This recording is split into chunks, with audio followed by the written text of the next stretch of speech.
ଆପଣ ଦେଖିପାରୁଥିବେ ଏଠି କେତେ ପ୍ରକାର ଗାଡି ଭେରାଇଟି ମଧ୍ୟ ଗାଡି ବିକା ହଉଛି। ଛୋଟ ପିଲାଠୁ ଧରିକି ବୟସ୍କ ଲୋକ ପର୍ଯ୍ୟନ୍ତ ଗାଡି ବିକା ହଉଛି। ଆରେ ଆରେ ବୟସ୍କ ଲୋକମାନେ ବୟସ୍କ ଲୋକଙ୍କ ଗାଡି ଚଲେଇବେନି, ବୟସ୍କ ଲୋକଙ୍କ ଡେମୋ ଗାଡି ଏଠି ବିକା ହଉଛି। ଆପଣ ଦେଖିପାରୁଥିବେ ଛୋଟ ପିଲାଟି କେମିତି ଗୋଟେ ହଳଦିଆ କାର ଗୋଟେ ନାଲି ଜିପ୍ କାରଟେ ଧରି ବସିଛି।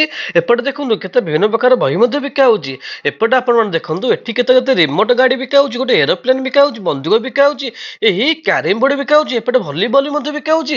ଆରେ ଆରେ ଏତେ ଭଲ ଭଲ ଖେଳଣା ଆପଣ କୋଉ ଜାଗାରେ ମିଳୁଛି? ଆପଣ ମାନେ ଯଦି ଦେଖିବାକୁ ଚାହୁଁଛନ୍ତି କୋଉ ଜାଗାରେ ମିଳୁଛି ପୁରୀରେ ଏତେ ଭଲ ଭଲ ଖେଳଣା, ଆପଣ ମାନେ ଜାଣନ୍ତୁ ଦେଖନ୍ତୁ ଭିଡିଓକୁ ଲାଷ୍ଟ ପର୍ଯ୍ୟନ୍ତ କୋଉ ଜାଗାରେ ଖେଳଣା ବିକା ହଉଛି, ଭଲ ଭଲ କଲେକ୍ସନ ବିକା ହଉଛି, ଆପଣ ମାନେ ଜାଣିପାରିବେ। ଆସନ୍ତୁ ମୁଁ ଆପଣଙ୍କୁ କହୁଛି।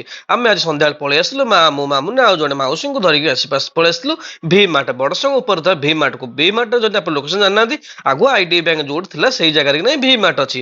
ଭି ମାର୍ଟରେ ଆପଣ ଜାଣିପାରୁଥିବେ ଏପଟେ ସବୁ ବିଭିନ୍ନ ପ୍ରକାର ଡ୍ରେସ ବିକା ହଉଛି।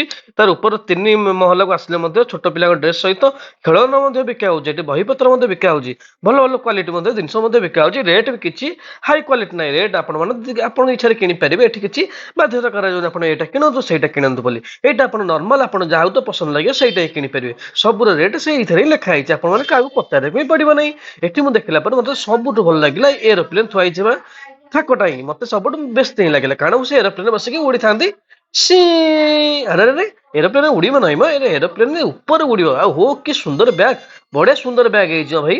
ଯାହା କୁହ ମାମୁନି କିନ୍ତୁ ବୁଲି ବୁଲି ପୁରା ଥଇ ହେଇଗଲା ପଛେ କିନ୍ତୁ ତା ପାଇଁ ଗୋଟେ ଡ୍ରେସ ବି ଆଣି ପାରିଲାନି। ଏବେ ଭି ମାର୍ଟକୁ ଆମେ ଟିକେ ପଳେଇ ଆସିଲୁ ଏପଟେ ଆଉ ଗୋଟେ ଦୂରରେ ଥିବା ଆଉ ଗୋଟେ କମ୍ପ୍ଲେକ୍ସ ପାଖକୁ। ଏଠି ଆମେ ଦେଖିଲୁ ସିଟି ବଜାର ପାଖକୁ ପଳେଇ ଆସିଥିଲୁ। ଏଠି ତ ଡ୍ରେସ ଛୋଟ ପିଲାଙ୍କ ଡ୍ରେସ କାହିଁ ନ କହିଲେ ନ ସରେ।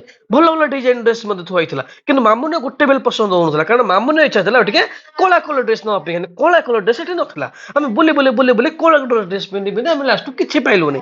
କିନ୍ତୁ ଦୁଃଖର ବିଷୟ ହେଇକି ସେ ମାମୁନି ଲାଷ୍ଟକୁ ଡ୍ରେସ ହିଁ କିଣି ପାଇଲାନି। କିନ୍ତୁ ଯାହା କୁହ ମୋର ଗୋଟେ ଭିଡିଓ ବନେଇବା ପାଇଁ ଗୋଟେ କଣ୍ଟେଣ୍ଟ ହିଁ ମିଳିଗଲା। ଭଲ ଭଲ ଡ୍ରେସ ଦେଖନ୍ତୁ ମାମୁନି ଗୋଟେ ଡ୍ରେସ ଧରିଲା କିନ୍ତୁ ଡ୍ରେସ ତା ମନକୁ ହିଁ ଆସୁନି।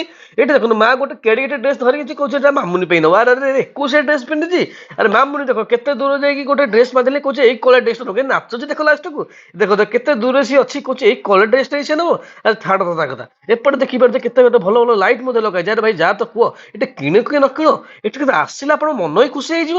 ଏଠି କେହି କହୁନାହାନ୍ତି ଯେ ତମେ ଆସିଲେ ମାନେ କିଣିବାକୁ ବାଧ୍ୟ। କିନ୍ତୁ ଆପଣ ଯୋଉ ଗୋଟେ ସାଧାରଣ କ୍ୟାବିନ ଦୋକାନକୁ ଯାଉଛନ୍ତି ନା, ଆପଣ ଯଦି ନ କିଣୁଛନ୍ତି ସେ ଆପଣଙ୍କ ଘେରେ ଘେରେ ଖାଲି ହଉଛନ୍ତି। ଏଠିକି ଯଦି ଆପଣ ମାନେ ଆସୁଛନ୍ତି ଆପଣ ନ କିଣିଲେ ବି ଆପଣ ଏଠି ବୁଲାବୁଲି କରିପାରିବେ। ଏଠି ଦେଖିପାରୁଛ ପଛପଟେ କେତେ କେତେ ଭଲ ଭଲ ଏଠି ଦେଖନ୍ତୁ। ଆରେ ଏଠି ତ ଭଲ ଭଲ ଗ୍ଲାସ ମଧ୍ୟ ବିକା ହଉଛି। ଭଲ ଭଲ ଦେଖନ୍ତୁ ଏଠି କେତେ ଏଇଟା କଣ ଥର୍ମୋ ଗ୍ଲାସ ମଧ୍ୟ ଏଠି ବିକା ହଉଛି ଭଲ ଭଲ। ମାମୁନି ପାଇଁ ଗୋଟେ ଏଇ ଗ୍ଲାସ ଟା ନେଇଯିବା। ଆଉ ମାମୁନି ଏଇଟା ତ ନବୁ, ହଉ ହଉ ନେ ଛୋଟଟେ ତୁ ସ୍କୁଲକୁ ନେଇକି ଯିବା। ଆଉ ମାମୁନି ଏଇଥିରୁ ଗୋଟେ ନବ ବୋଲି କହୁଛି, ସେଇ ଗୋଟେ ଧଇଲା ସେଇ ଗୋଟେ ମାମୁନି ଆଣିବ। ଆଉ ହଉ ମାମୁନି ତୁ ସେଇ ଗୋଟେ ନେଇଯା। ଆରେ ଆରେ ଏଇଟା ତ ଭଲ ଭଲ କଣ ଗୋଟେ ସ୍କୁଲ ପାଇଁ ଛୋଟ ପିଲାଙ୍କ ପାଇଁ ଭଲ ଭଲ କଣ ଗୋଟେ ଥଣ୍ଡା ଖାଇଲା ଭଳିଆ ଗ୍ଲାସ ଥୁଆ ହେଇଛି। ଏଟା କଣ ମୁଁ ଜାଣିବିନି। ଏଠି ଭଲ ଭଲ ବ୍ୟାଗ୍ ମଧ୍ୟ ଥୁଆ ହେଇଛି, ଭଲ ଭଲ କଲେକ୍ସନ। ଆଜ୍ଞା ଜଲ୍ଦି ଜଲ୍ଦି ପଳେଇ ଆସନ୍ତୁ ଭି ମାର୍ଟ ଉପରେ ଥିବା ଏମିତି ଗୋଟେ ଜାଗାକୁ ଯୋଉଠି ଭଲ ଭଲ କଲେକ୍ସନ ସବୁ ଖେଳନା ସବୁ ଡ୍ରେସ ମଧ୍ୟ ସବୁ ବିକା ହଉଛି। କେବଳ ଭି ମାର୍ଟ ନୁହଁ ଆଜ୍ଞା, ଆମର ମେଡିକାଲ ଛକ ପାଖରେ ଥିବା ସିଟି ସ୍ମାର୍ଟ ସିଟି ବଜାର ମଧ୍ୟ ସେଠି ମଧ୍ୟ ଭଲ ଭଲ ବିକା ହଉଛି।